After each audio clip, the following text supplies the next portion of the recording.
An Epstein victim has now come forward with claims that Ellen DeGeneres was involved in bringing women to powerful men in the industry. And honestly, this is exactly the kind of situation Katt Williams warned people about. I was forced to do things of sexual nature with him. From the age of 16, 17? They need to stand up and be completely transparent with what had happened and show accountability. And the people need to know my whole reason for doing this is to protect the next generation. Everybody's not the same. So that's why when I said that, nobody came out and went, "That's not true. I'm on God's side."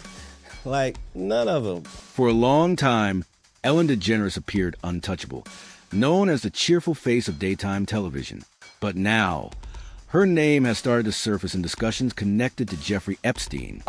Could I tell you some stories about that cow? But anyway, good riddance to her. But, she was quite friendly with that P. Diddy bloke, wasn't she? Well, this is why I say release the Diddy files. Yeah. Release the Diddy files. Come on, Donald Trump. We want to know whose name. So maybe she's hightailing out of there before all that is thrown at her as well. But what a bunch of hypocrites. Now, this is something that I've touched on in a couple of videos. A lot of people didn't even know about Twitch. He was someone that came through Dancing with the Star. One of the dancing shows where he was a great dancer. He then started working with Ellen on the Ellen Show and then Ellen's Game Show. And he was a very much loved personality on television, very likable, amazing talent. And he did, end his own self. And a lot of people think, one, that it's because he was working with Ellen DeGeneres, someone who was actually awful to work with and maybe beat him down over time, or two, that the Epstein files reveal Ellen DeGeneres as, and I'm quoting this directly from the posts, Hollywood's most prolific cannibal, that she consumed human flesh. People are sharing distorted images of her face, writing paragraphs about underground dystopias, calling her a vampire. This change led people to take a closer look at Ellen DeGeneres, her relationships, her ties within Hollywood, and the reason so many well-known figures chose to stay quiet. And once you hear it, it's not something you can easily ignore. All right, so that image right there is the temple that's on Epstein Island. And then they're about to show what Ellen DeGeneres' set looks like on her show, and I'm telling you, it's freaking identical. Right? It's a similar image to that, right? No. I know Jamie does. What is it? It's on the set of a famous talk show that's now not on anymore. Oh, Ellen? Was that Ellen? Yeah. Danielle Bensky first met Epstein when she was 17 and was hired to give him a massage. Liz Stein was a 21-year-old department store intern when she first met Ghislaine Maxwell, who introduced her to the late financier. And Charlene Rochard was just 16 when Epstein's began and went on for 10 years, thought to be longer than any other survivor. And this is the point people can no longer brush aside, because once you truly listen to the survivors, it no longer feels like a distant news story. It becomes real. Young girls, some just 16 and 17, were approached with what seemed like ordinary opportunities, modeling massage work, connections, and money. Then, little by little, it shifted into something much darker. That's how several victims have described what happened involving Jeffrey Epstein and Ghislaine Maxwell, describing a pattern of manipulation and control. Look at what's actually in the files. Ellen DeGeneres is named in the Epstein documents, and that part is real. Her name appears in the broader index of over 300 high-profile individuals that show up across the investigative materials. Flight logs, communications, third-party interviews, peripheral records. Potentially real stuff in these files is damning enough. There are genuine revelations in these documents about powerful people and what they did or didn't do. And this is where it begins to tie back to everything we've been discussing. Because when Joe Rogan and Tim Dillon spoke about Ellen DeGeneres, it didn't feel like they were just making jokes. It sounded more like they were pointing towards something darker behind that polished television image. It's so weird when you see, a lot of people saying that someone who seems so nice is not nice at all. She doesn't seem nice, but that people have a very poor judge of character. She doesn't seem nice. It seems forced. People that are like that all the time, she doesn't seem nice. It's very forced. They talk about an atmosphere where people felt uneasy behind the scenes. Fear was present, with a friendly image seemed put on where something just didn't feel right. You're allowed to be nasty to people. You're accomplished. You're a comedian. You did the whole thing. What you're not allowed to do is have a Guantanamo Bay situation in the backstage of your show where everybody's walking around afraid for their life, and it's like Abu Ghraib where they're hooked up to wires and they Dogs have like around them. Yeah, she's got dogs and hoods. If an intern's late, they have a hood on. I don't support that. Now, this is where things start to get more interesting. Because when you compare that kind of behavior with everything being revealed about Jeffrey Epstein and the way powerful figures move within hidden circles, it makes you question just how far these connections might actually reach. Listen to this. The only guy that saw Stephen Paddock alive, his name is Jesus Campos. He was a guard at Mandalay Bay. He got interviewed nowhere else. You know where he got interviewed in the beginning? Ellen. Really? Weird. And then they went on, if you could find that clip, they went on with a weird like diagram of how it happened, and Ellen's like showing the people how it happened. Not like an emotional, like how are you feeling, how are you holding up. It was a weird diagram of like, and then he went to the left and to the right. It was very strange to, look, what the hell's going on? No one is claiming this is direct proof of anything. But in a world where victims have already said Jeffrey Epstein wasn't acting alone, even small flaws in someone's public image can start to feel much more serious. And this is where it goes even further, because when Joe Rogan spoke with former intelligence officer, began unpacking the entire Jeffrey Epstein situation, discussion moved from something that seemed strange to something that may have been part of a larger system. What is your take on this whole Epstein thing? First of all, can we just agree? Look at that. So you sure she's 18? So you're telling me that, she does not look 18. She looks 16. Are you sure? You sure? Man, what a show that is. Yeah, what a show. So let me ask you this right off the bat. Yeah. Well, I don't know what I'm going to ask you. He didn't kill himself, right? They weren't describing Jeffrey Epstein as just one individual committing crimes. They were discussing leverage, how powerful figures be placed in compromising situations and then controlled. And once you hear that, you begin to see names like Prince Andrew in a different light, because it no longer feels like just a scandal. It starts to look like possible blackmail. There's no way I could be convinced that he offed himself. No way. So he knew too much. Yeah. And you know, it's astounding, but yeah, what a show. But you know, nobody's gonna get to the bottom of anything. But that's a crazy one. Like, they got him in the jail. The guards are somehow or another getting in trouble. So who knows what the guards are gonna say? They might get excited. Rogan also talked about if Epstein is alive or not. It's fun. Do you think he's alive? You think Epstein's alive? I do not think so. You don't? No, I think they will. If I had to guess. There's too much circumstantial evidence that leads me to believe that it was an assassination. You know, I know a lot of people think that he committed suicide. A lot of very smart people that I know think he committed suicide. I'm like, there's too many convenient things. The cut wires, the security cameras rather not working. They weren't cut, right? They just stopped. Joe Rogan also brought up the question of whether Jeffrey Epstein is still alive or not. This guy he's arrested for to elites, and then you put him in jail. Oh my God. With that guy. I thought that was the guy that fought Mike Tyson. Remember that dude who read that poem?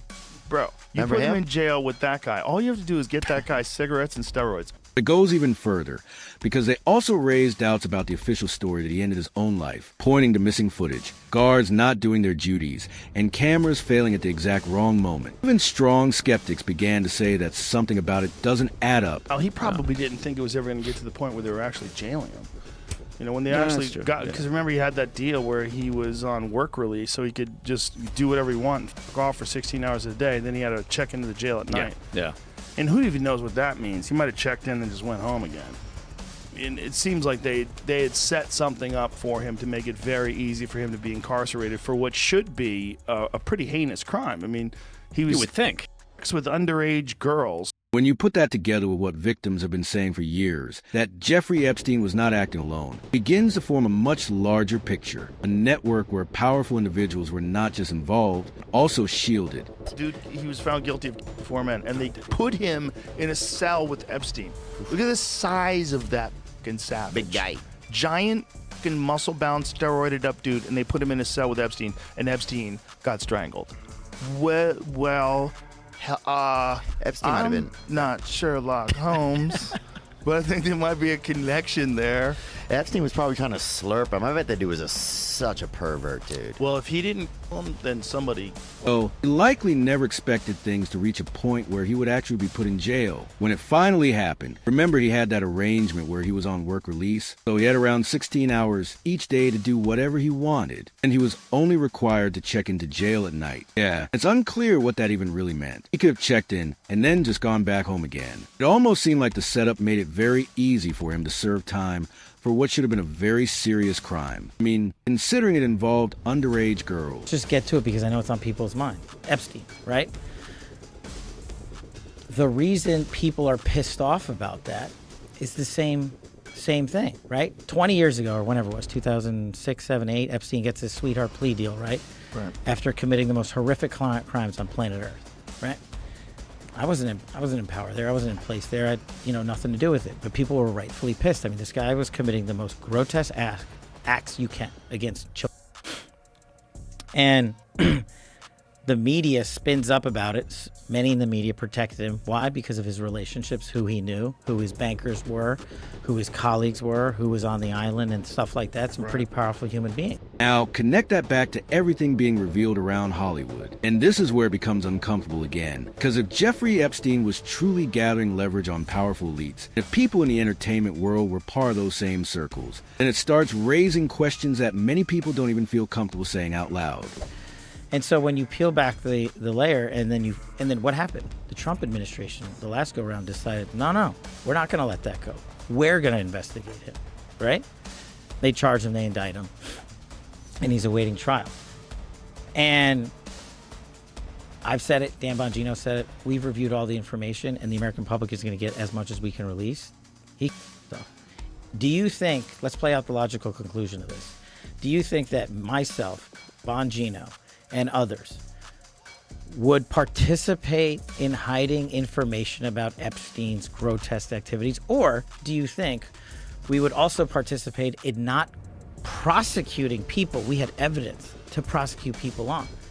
But the problem is there's been like 15 years of people coming in and creating fictions about this that doesn't exist. Then Joe Rogan brings in Kash Patel, and suddenly the Jeffrey Epstein story no longer feels like it's about just one individual. Patel says that certain people in the media helped shield Epstein because of his powerful connections. And that right there is the part that should make you pause. We dove deep into the relationship between Ellen DeGeneres and P. Diddy, doing some character analysis. She was quite friendly with that P. Diddy bloke, wasn't she? Her relationship with P. Diddy. What time would you like me there? I'll tell you later. Because, once you get there, the party really starts. And even how her set was designed to look like Epstein Island. Never mentions Ellen DeGeneres directly, but let's be honest, she was part of the media world. She was seen as one of the most protected, powerful, and untouchable figures on television. So when people hear that media personalities may have helped keep Jeffrey Epstein protected, they begin to look more closely at names like hers, not as proof, as part of a wider pattern.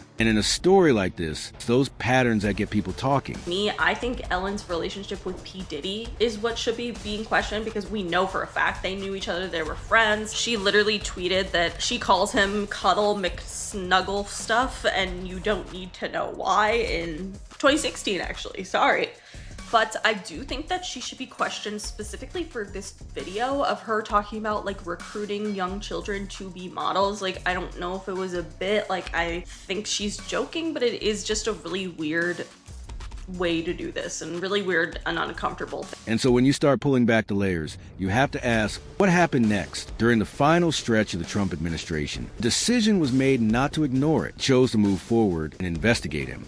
Right? He was charged, formally indicted, and was waiting for trial. And I've said it before, and Bongino has said it too, we've gone through the information. The American public will be given as much as can be released. So think about it. If you follow this to its logical end, do you really believe that I, Bongino, and others would take part in hiding details about Jeffrey Epstein and his disturbing actions? Or that we would avoid prosecuting people if there was real evidence against them? The issue is that for nearly 15 years, different people have come in, spread stories that simply aren't true. And this is where the discussion online begins to spiral. Because once the Epstein case opened up, people didn't stop with just him. They began examining every powerful circle in Hollywood, asking who else might have had that kind of influence behind closed doors. And somehow, names like Ellen DeGeneres and Sean Combs kept appearing in those conversations. Some of the darker things around Ellen have to do with the people who have died that she knew very well. So there are two people around Ellen who passed away very abruptly, and some people think suspiciously. Her ex-girlfriend Anne Heche and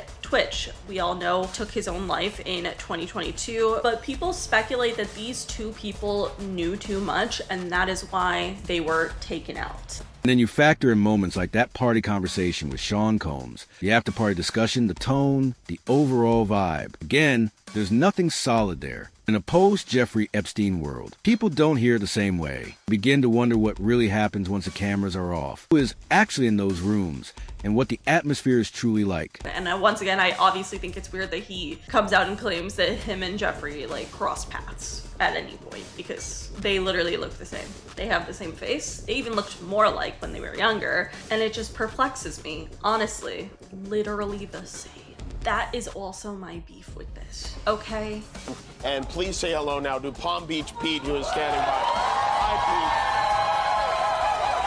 Pete. Hey, Timmy. I were to point at, let's say Jeffrey Epstein was still alive, and I were to point at him, and then I were to point at you. Those fingers would be pointing in totally different directions, right? No, I'm the better looking guy. Even the situation involving Margaret Cho adds to that impression. When someone says Ellen DeGeneres acted like she didn't recognize them despite having a shared history, it reinforces what some people already suspect, that something might be kept out of sight. Now, it simply come down personality, ego, or typical Hollywood behavior. When doubts are already there, people tend to view everything through that perspective. They give me the double look, but now that it's gone viral, Jimmy, it's nonstop. They want to take pictures of me, my autograph, but as Palm Beach Pete. I'm not Epstein, I'm just Palm Beach Pete living my life. Now, Palm Beach. Sorry, I'm just kind of not buying it. I don't even know if I think this is necessarily Jeffrey or if I think it's like some sort of distraction. And then there's a camera situation, especially with Selena Gomez talking about covering cameras in the dressing room, which comes across as one of those moments that feels a bit off. Even if it was only meant for harmless pranks, it still leaves people uncomfortable, because once privacy starts to feel uncertain, people naturally begin to question the intent behind it. 3 survivors of Jeffrey Epstein have flown here to the UK to meet MPs today. They're calling on Andrew Mountbatten Windsor and Peter Mandelson to testify back in the US about their relationship with the convicted offender.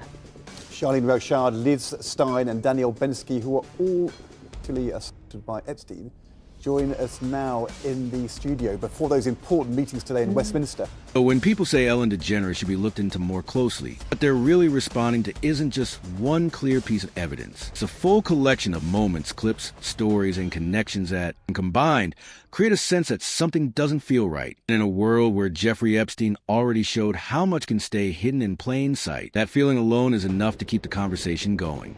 There's been a lot of whiplash with Pam Bondi. You know, she said she had the files, and then she said that the files didn't exist, or that they did exist and they were on her desk, and then we didn't see them for quite some time. And then when we did see them, the redactions were protecting all the wrong people. Andrew's name was originally redacted, and Virginia Giuffre's name was there for everybody to see.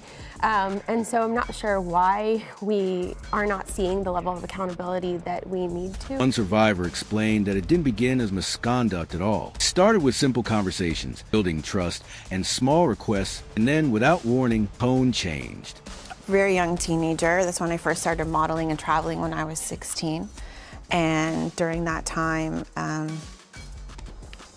had met Jeffrey and was asked to go to his New York apartment.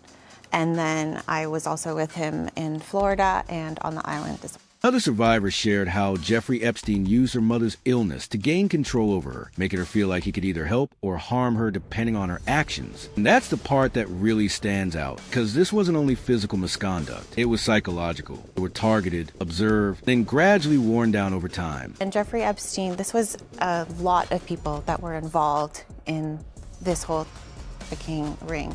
And there were so many things that were also happening besides not just us as well. And it's really important to know how this worked so that we can protect the next generation. It becomes even more troubling because survivors have said this wasn't happening in isolation. These were gatherings, events, and locations where many people were present. Not always small, sometimes quite large, which means others were there. People who saw things, heard things, or at the very least sensed that something wasn't right. Yet, for years, nothing was done. But first, Marina Lacerda was 14 when she met Jeffrey Epstein, a vulnerable girl from a broken home. An easy target for the offender. Years later, her testimony would help send him to jail. Marina says we're being lied to, and there are powerful men still out there with secrets that need to be exposed. He groomed me every day, and, you know, I was just a part of his world. I can't imagine what it's like to keep that secret from the world for so long, what that silence must do to you. They thought they could silence us. They thought they could intimidate us, and it just didn't work. Sometimes people tell me that I should be scared. I'm like, no, I'm not. Should I be? Who do you want to see questioned? Should I start naming everybody?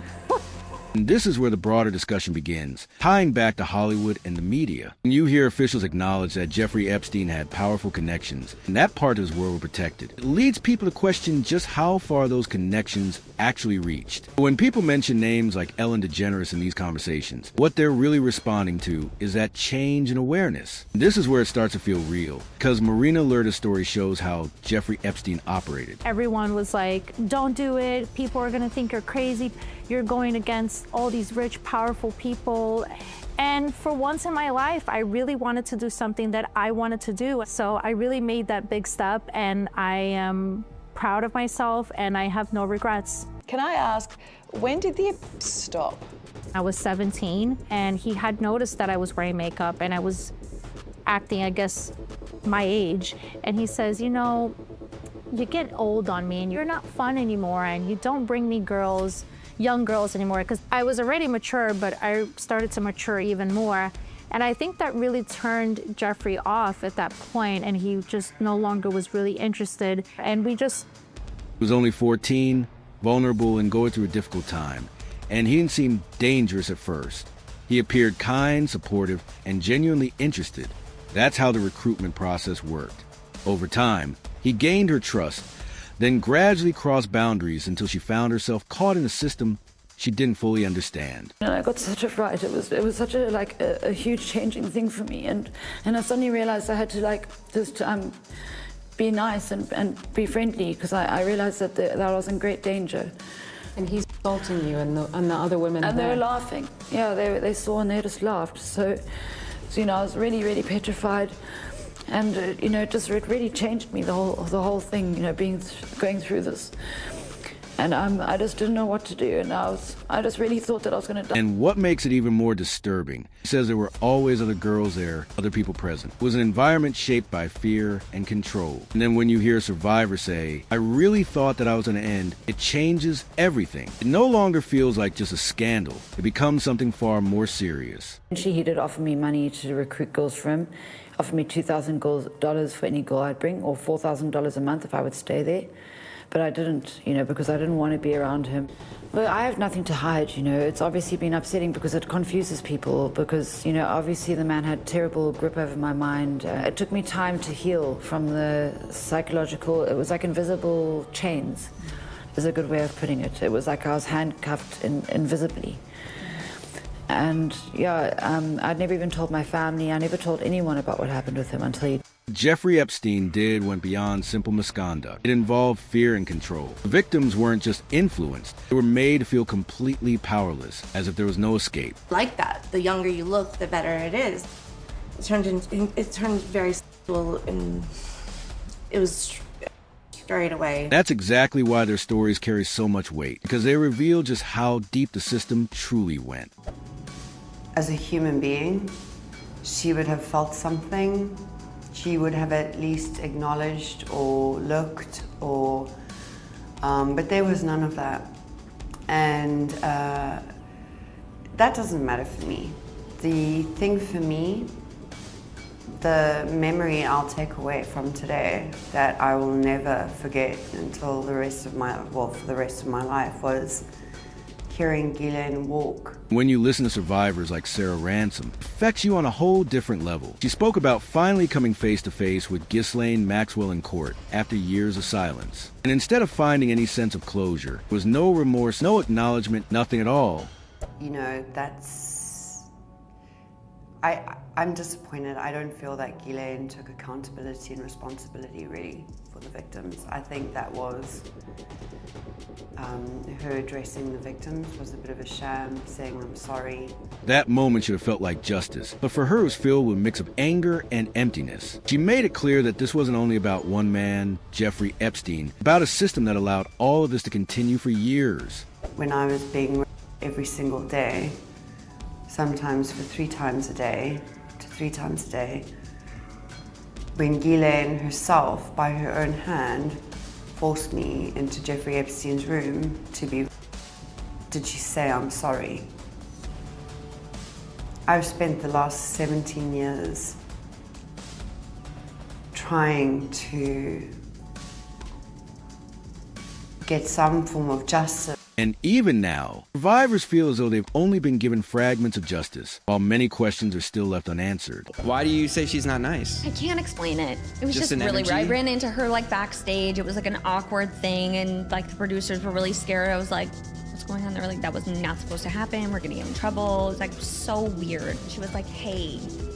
She was like, I was like, oh hi. Like I was like, I'm so excited. And she was like, Now, who leaves their multi-million-dollar mansion over in California to go to the UK? And some might argue that Ellen decided to leave because President Trump was taking office and he was basically anti all of her beliefs, being a homosexual woman, so she decided to leave. Or at least that's what she told everyone, but I think most of us know at this point in time that wasn't the actual truth. Some people believe late-night hosts stayed away from the topic because networks protect powerful figures and worry about legal trouble. Others point Ellen DeGeneres moving to the UK, connections to Sean Combs, and older clips that now seem different when viewed in hindsight. Is it all just a coincidence? Is all of that just a coincidence that she's in the files, that there were many allegations of her doing things to people that are not okay to do? The fact that she moved to the UK, then she left the UK and is back in America, you know, wants to play these political games, also doesn't make any sense. Didn't really have a career in the UK, that also doesn't make any sense. And now, since the Epstein files have been dropped, everybody is trying to make links, looking at the emails, interactions, relationships, everything when it comes to whoever's name dropped or not. And there are content of Ellen throwbacks going viral, but especially her interview production set. None of that serves as proof of any criminal activity. It does help explain why the suspicion around Ellen DeGeneres continues to grow instead of fading over time. Her interview set of her daytime show is exactly a mirror copy, like for like, of a specific area on the Epstein Island. Also another video of her going viral where she's at an award show, she's running around and she's handing people, you know, different slices of pizza and asking if you want one or not, calling out her celebrity friend, would you like one, would you not? That's got millions of views and people are looking at her again. She also had her own collection when it comes to the Wayfair collection of items. She had her own collection. We've now seen in emails via Woody Allen and Epstein's assistants that they literally were buying products from Wayfair, and so she's linked to that again as well. Rumors surrounding Ellen DeGeneres don't seem to fade, especially as her name keeps coming up in discussions linked to Jeffrey Epstein. Then you add resurfaced troubling tweets from Chrissy Teigen. It begins to feel like there may be a darker side of Hollywood that people once chose to overlook. Maybe no direct proof, but the patterns, the connections, and the silence all start to raise suspicion. At what point do we stop seeing it as coincidence and begin asking tougher questions? What do you think is actually happening here? Share your thoughts in the comments below, and don't forget to subscribe for more in-depth breakdowns.